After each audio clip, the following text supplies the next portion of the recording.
करता येणार नाही, अजूनपर्यंत कधीही जमलं नाही. 9 महिने 9 दिवसाची वारी हे कशी केली, संकट तुझला आले असतील पदराला बांधून नेले, सोडून गेले आई तो लाडक्याला, कोण वागवेल तुझ्या या बाळाला. कवा आई ज्यावेळेस मरते, आई ज्यावेळेस शेवटचा श्वास घेते ना, त्यावेळेस आपण म्हणायचं 9 महिने 9 दिवसाची वारी कशी केली, संकट तुझला आले असतील पदराला बांधून नेले. तिला संकट भरपूर आले, तिला अनेक संकट आले, तिनं कशा पदराला बांधून दिले. तिला सासूनच त्रास दिला, नवऱ्यानंच त्रास दिला, सासऱ्यानं त्रास दिला, मुलगी नको मुलगाच पाहिजे, त्याला त्याच्यावर छळ केला अनेक जणांनी.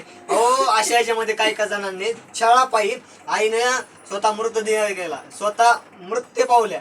का तर मला सासू सासऱ्याचा जाच आहे. आज जर माझ्या पोटी जर मुलगी जन्माला आली ना, मायापेक्षा दुप्पट त्रास माझ्या मुलीला होईल, म्हणून आईनं आपलं काही काही जणांनी जीवन संपवलं.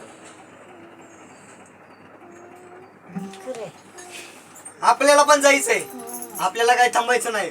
आपला देह काही हे नाही की आपण पुण्य केलं पाप केलं, पण माणूस मेल्यानंतर काही महत्वाच्या गोष्टी आहेत त्या नेहमी दान कराव्या.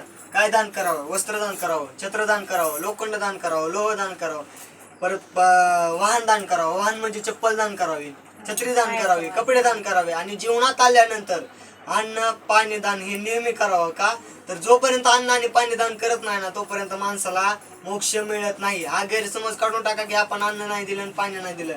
आत्माला जर आपल्याला शांत करायचं असेल ना, तर आपल्याला हे गोष्टी दान करणे गरजेचं आहे. आणि कोणाला राहायचं नाही, प्रत्येकाला जायचं. जिंदगी एक किराया का घर है, एक ना एक दिन बदलना पडेगा, मौत जब तुझको आवाज देगी, घर से बाहर निकलना पड़ेगा, मौत जब तुझको आवाज देगी, घर से बाहर निकलना पड़ेगा. जिंदगी एक किराय का घर आहे, आणि ह्या घराचा मालक कोण आहे तर तो साक्षात भगवान परमात्मा आहे.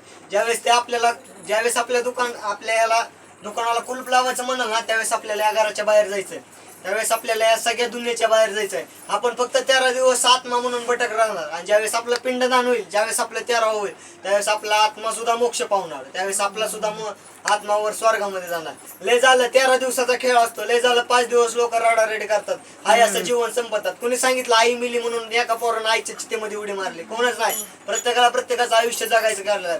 4 दिनों का खेळ आहे, सगळे रडतात, आणि ज्यावेळेस सगळे माणसं निघून जातात का, सगळे एकमेक येऊन एकमेकासोबत हसत राहतात. फक्त काय होतं, माणूस जातो आणि आठवणी शिल्लक राहतात. त्या सुद्धा आठवणी आपण दररोज काढू शकत नाही. का त्याच आठवणी काढल्या म्हटल्यानंतर आपण तर आयुष्य कसं जगायचं? का एक दिवस ती व्यक्ती गेली म्हटल्यानंतर दुसऱ्या दिवशी आपल्याला सुद्धा जायचंय. काही क्षणाचा भरोसा आपल्याला, काही क्षणाचा भरोसा, कोणाचाच कोणाला भरोसा नाही. आज मी वाजवतोय, पण काय सांगावं, आज उद्या मीच गेलो तर. आज सगळेजण इथं बसलेले आहेत, पण ह्याच्यामधलं उद्या प्रत्येकाला जायचं आहे. फक्त एवढंच की वेळ कोणाची लवकर